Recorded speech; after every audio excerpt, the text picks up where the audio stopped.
Hi, my name is Pauline Schreuder. I'm from the UTV, from University Television in Vienna.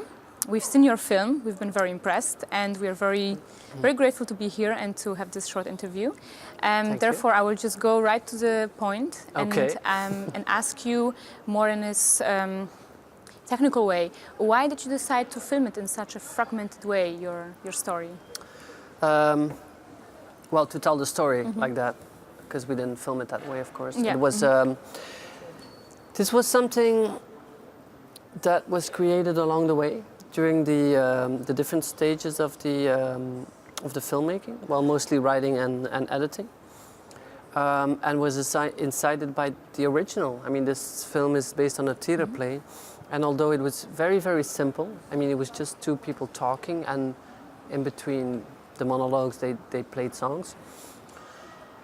So despite that simple setup, it worked more or less in the same way. I mean, you knew very quickly where you were heading to, and that made it very exciting to watch, and very sad too, and happy too. I mean, that's the crazy thing with this story. I think it very quickly makes you confuse a lot of emotions, and what happens then is that it's you just get over something or something, and you just let go, and you just open up to whatever is happening at that moment. But big emotions coming together. So I knew when I saw it that was what I felt was working, and then in script writing we started mixing up stories and storylines, and we were really happy with the script. That was pretty complicated, but worked on paper. And then when we saw the first cut of the movie, we said, like, okay, this is not working. I mean, it has that idea, but it's just not working the way we want it. And it was working on paper, so what's the matter? Yes. So we started over, and we started editing and forgot about the script and kept the idea of going back and forth, but in a completely different way. And we're actually extremely amazed about how it started working in a different way, and it just started leading its own life, and that was amazing. When I looked at your movie, I saw this kind of duality of the Belgian and the American culture. Maybe it's just my perception, but it felt like this because of the music. Do you think that your film addresses those contemporary issues of how America is being transferred through the media into Europe?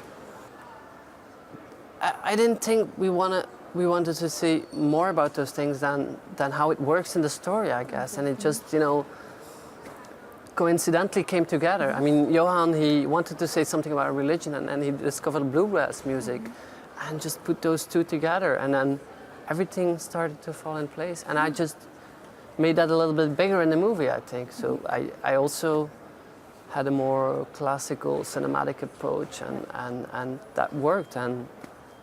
But still, I wanted to talk about people that lived in Belgium. I didn't want to make an American movie or something. One last question, since we're running out of time. If you could go back in time, what would be like the one advice you would want to hear when you started making films? Never stop. Never. I mean, it is tough at sometimes, and in my second year or third year, I almost stopped, because when you're young, times are confusing. You don't know really what you want to do, but then it's hard to drift away, I guess. I mean, it's hard not to drift away at some point, and it almost happened to me. And then I just met some guy who said, like, "Come on, Felix, you're almost there. The things you do are good, and you should just don't give up." And it's stupid, but that's. I mean, if that guy wouldn't have said that to me, I would have stopped. So Maybe don't stop. Yes. Go on. Get there. Have fun, and be serious about the things you need to be serious about, and be totally not about all the rest, I guess. Have fun too. Okay. Thank you for the advice. And thank you for the short but very interesting interview. Thank you very much. So let me start by asking, Since your film is loosely based on a novel of the same title, how do you think this influenced the creation of your story? It's very loosely based on a fairy story by Oscar Wilde, which is only 4 pages long. It's very, very short. But really it was an inspiration. It was a kind of starting point. And I wanted to put that together with the lives really of children that I met when I was making my previous film in the same neighborhood. And I suppose, you know, in some ways we might idealize children in a Victorian fairy story, whereas the kids that I met when I was making my previous film, I think quite often get demonized or certainly criminalized and kind of pushed to the edges, and I felt a frustration about that, a kind of anger about that, I suppose. Okay, because that was what really I found interesting, the combination of the reality of adulthood, of the real problems, and the actual life of the children, the action between, like, what is happening between the children, that how they relate to those adult issues. And that's why my next question brings me to, how does your fine art background inspired you to create such a combination of those two realities? Well, in some ways, this was a bit of a departure for me from what I've done previously, because previously it was quite often about questioning the language or of representation, and kind of questioning, you know, expectations of realism, I suppose. And in some ways, this is the most conventional film that I've done. And yet I think some of that is still in there, because it's not, I don't really believe in that notion of authenticity, because it's always in some way a fabrication. And I think the kind of fable-like quality of the story that I wanted to achieve kind of, I suppose, reveals that, I suppose, the kind of the carefully constructed story. You know, it's not, I'm not taking a camera out and filming a boy with a horse. Yeah. I'm really, really carefully constructing a story. Yeah, exactly. The metaphor that I found interesting with the animals, I mean, with the boy and the horse, it seemed almost like he found in him like the true kind of friend that is very honest. And was that supposed to be a metaphor? Was this your intention, to bring in this kind of pureness of those animals? And kind of, was this meant to be? To be really honest with you, I'm not quite sure how the horses work specifically. So there are other things within the film that I feel more certain of in terms of what they might represent. But and in some ways I think that's probably quite a useful thing, to not know absolutely everything, so that some things are happen by so I mean, it's very, very designed film in terms of the way it's structured and everything, but I think some things surprised me, and I think that's probably a good thing. I guess, yeah, probably as well, because it was, I guess, a lot of people interpret it in many, many ways, I think. Yeah, absolutely. And that is also something good, that it leaves the room for interpretation, right? Yeah, and that was really, really important. And I guess some of those things I was more aware of than others. So for example, somebody asked me actually a little bit earlier on, did Arbor, this kind of gives away a plot point, but never mind. Did Arbor kill the foal or not? And in a way, I wanted that to be open, so that there is no definite answer within the film, and that the audience have to decide that for themselves. But to get the story honed enough to allow that openness is really difficult. So we did actually shoot a scene so that you understood. Because when I wrote it, I kind of thought, yes, he did. And then we shot a scene where so that you understood that he didn't. But I didn't want to use that scene if I didn't have to. But I needed to have that scene shot because you never know quite how it will work out in the final edit. You know how to balance it. So you have to give yourself some options because it's such a fine balancing act. So that it's not didactic, and so that you allow openness for room for interpretation, but not so that it's not so loose that people don't know what you're trying to say. Yeah, of course. Yeah. The Selfish Giant is set in Britain, which is seldomly portrayed in such a way on the screen, with portraying the society that is kind of a little bit numb, isolated, with the economical marginalization of people. How do you think that your movie addresses or brings those issues to light? Well, I suppose in a way what I wanted, I don't know that I set out with this intention, but I think in the end, at the heart of the film is a question, which is, what is it of real value that gets lost if selfishness and greed is adopted as an ideology? And this, in a way, the Selfish Giant of the title is an ideology of selfishness and greed. And one of the people that I spoke to quite a lot actually while I was developing the film and thinking about the film was a social scientist who told me about this theory called structuration, which is that the dominant ideology actually seeps through to all, you know, people of all different social statuses, but those with power it benefits, whereas those without power it destroys. And in a way, I think that's what you see in the film is a child who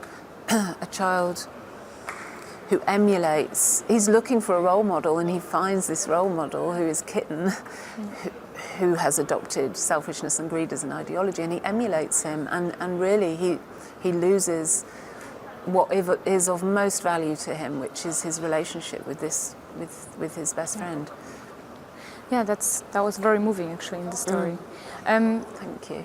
But moving apart to a little bit different question, as a female director, how would you describe the film industry, or how would you feel it is to work in this industry? It might be a little bit different, I guess. It's funny because in a way I've made 2 feature films, and I haven't really been aware of it until the film's finished, and then there's a kind of an awareness then of that there are more male film directors than female, but in terms of actually being on the set, I'm not aware of it, or in terms of actually writing the film or getting the film into production, it doesn't feel like an issue. It's not until the film's out there that I become aware of it. Yeah. Is it that you become aware because the media is kind of pushing this ideal and this kind of issue of female directors? Well, or? I mean, I think it's something. It's a question that I get asked a lot. So that in a way that I become aware of it, and you know, I guess I could say, well, you know, I don't really want to answer that because, but actually, I think it is important because it's because there is an imbalance and it does need to be addressed. But I think as a female film director, I just have to get on with doing what I do. I'm not really in a position to change things. I just have to get on with my job in a way. But I think it's important. I think it's incredibly important that women's voices are heard. Definitely, I support that. Yeah. And as a final question, since I'm from the university television and we're kind of at the beginning of our story with films and everything, I would like to ask you, if you could go back in time, what would be an advice that you would want to hear from somebody when you were starting in the film industry?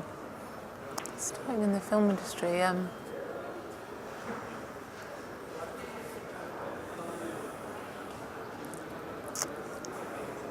I think maybe have the courage of your convictions, and because then you'll tell the strongest story, and you'll find the strongest form for that story. I think that's what I would say. You know, don't don't try and chase things for the sake of chasing things. Think about what it is that you really want to say and why. Okay, so like be true to yourself or something. I think so, yeah. Yeah. Okay. Yeah. Well, thank you very much for the interview. I would like to first ask you, as a combination between an actress and a director, how did it influence you in making this movie and directing it? Well, of course, being an actress for such a long time has helped me in my directorial debut. Not in everything, of course, but at least in the relationship with actors, because when you are an actor and you love actors, you have maybe a way to talk to them and to direct them that maybe not every director has. That is, I've worked with great directors who are not interested in acting and you have to do all on your own. Or I've worked with directors that are very, very careful to actors.